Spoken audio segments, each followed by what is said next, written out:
com superioridade naval incontestável e dianteira formidável, também em termos aeronáuticos, não faria sentido, na lógica da burguesia norte-americana, seus aliados e seus operadores, não faria sentido esperar que o desenvolvimento chinês, ainda mais associado a países como a Rússia e o Irã, de alta capacidade militar, não faria sentido esperar que o desenvolvimento chinês também colocasse em xeque a hegemonia militar dos Estados Unidos. É nesse contexto que os Estados Unidos, já nos primeiros anos do século XXI, desata uma nova corrida armamentista, desata uma estratégia de guerra. A questão decisiva para as elites dirigentes do G7, agrupadas na OTAN, passou a ser manter, a qualquer custo, o monopólio da guerra como vetor de pressão em favor de seus interesses. Essa estratégia, a bem da verdade, vinha desde antes, desde os ataques contra a Iugoslávia em 1999. Depois se intensificou com a invasão do Afeganistão em 2001, seguida pela guerra no Iraque em 2003, e se alastrou como principal instrumento de poder do sistema imperialista nos últimos 15 anos, um instrumento empregado cada vez com maior intensidade. Compõe essa estratégia a adoção de mecanismos militares preventivos, o cerco bélico sobre a Rússia através de antigas nações soviéticas como a Ucrânia, o aumento da presença no Mar da China, em aliança com a Austrália e o Reino Unido, numa coalizão chamada AUKUS, reforçada por Nova Zelândia, Japão e Filipinas, a reativação da Quarta Frota Naval dos Estados Unidos, voltada para a América Latina e vinculada ao Comando Sul. A Quarta Frota Naval foi reativada em 2008. São exemplos de mecanismos militares preventivos que os Estados Unidos foram adotando pelo mundo afora nos últimos 20 anos, ilustrando, exemplificando como a opção fundamental dos Estados Unidos para deter a queda da sua hegemonia, a principal opção estratégica dos Estados Unidos é a guerra.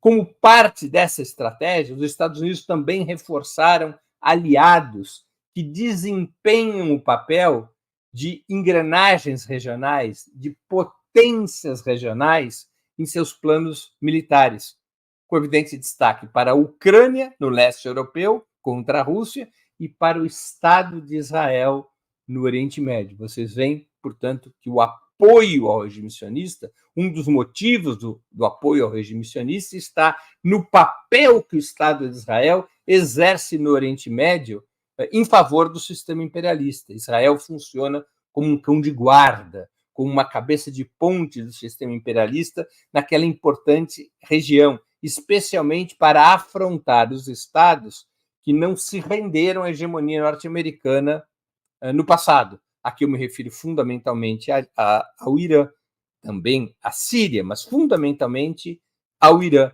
além do eixo da resistência antisionista formada por diversas organizações na Palestina, no Líbano e na Síria e no Iraque. Então, Israel desempenha esse papel nessa estratégia de guerra, é uma potência regional, armada e financiada pelos Estados Unidos e pela União Europeia, para cumprir esse papel de engrenagem local em favor da hegemonia norte-americana. O Oriente Médio é uma região muitíssimo importante, geograficamente também, porque concentra mais de 60% das reservas mundiais de petróleo. Papel semelhante cumpre a Ucrânia no leste europeu. A Ucrânia é a cabeça de ponte que a OTAN e os Estados Unidos armam, treinam e financia para enfrentar a Rússia compreendida como um inimigo do sistema imperialista na Europa e um aliado estratégico da China. A grande estratégia norte-americana, portanto, nesse momento, é uma coisa que a gente podia chamar de Ucrael, a fusão de Ucrânia com Israel como peões, como peças da estratégia guerreira norte-americana. Nos últimos 2 anos, essa estratégia norte-americana ganhou maior radicalidade. Por que isso aconteceu? Em primeiro lugar, porque a Rússia ao invadir a Ucrânia, a Rússia quebrou o monopólio da guerra exercido pelos Estados Unidos. Desde o fim da União Soviética, em 1991, apenas os Estados Unidos podiam, através da guerra, impor os seus interesses. Nenhuma outra potência tinha condições de fazê-lo, de recorrer à guerra para impor os seus interesses, ou não estavam dispostas a caminhar por essa trilha. Os Estados Unidos exerceram, portanto, através principalmente da OTAN, o monopólio da guerra. Isso foi um dos legados do fim da União Soviética. Os Estados Unidos passaram a ser a única potência em condições de jogar as cartas militares.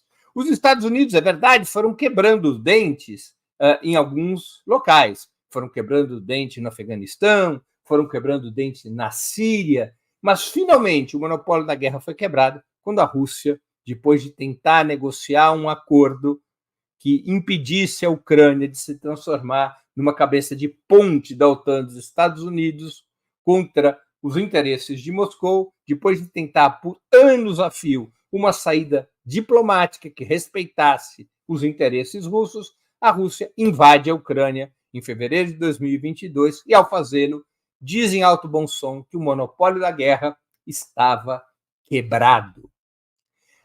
De 2022 para cá, uma série de outros acontecimentos colocaram em xeque a hegemonia militar norte-americana, entre eles a nova rebelião palestina, a partir de 7 de outubro de 2023.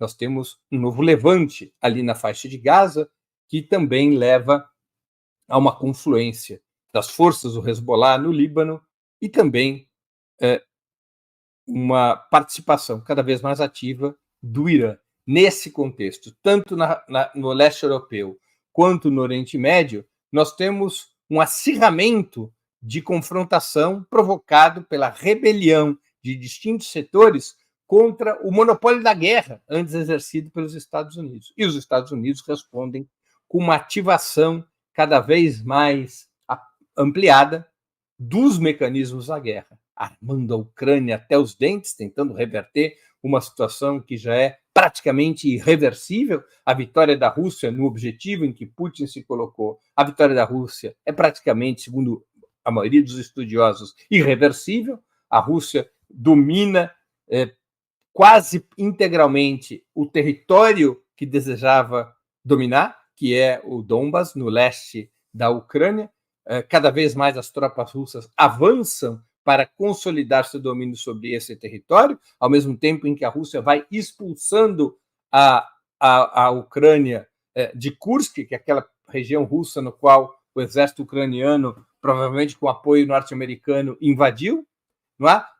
Vai ali, portanto, os Estados Unidos, para tentar reverter a situação, colocam cada vez mais recursos financeiros, cada vez mais armas, e o mesmo vai acontecendo no Oriente Médio. O regime sionista aposta na regionalização da guerra, cumpre o seu papel de potência regional no sistema imperialista, enfrentando o Irã e seus aliados, enfrentando a extra-resistência, enfrentando as organizações palestinas, e ao regionalizar a guerra, ampliando a confrontação contra o Hezbollah, ameaçando o Irã, envolve cada vez mais os Estados Unidos e a União Europeia no esforço de guerra. Essa é a aposta dos Estados Unidos. A guerra é a tábua de salvação, é vista como a tábua de salvação do sistema imperialista.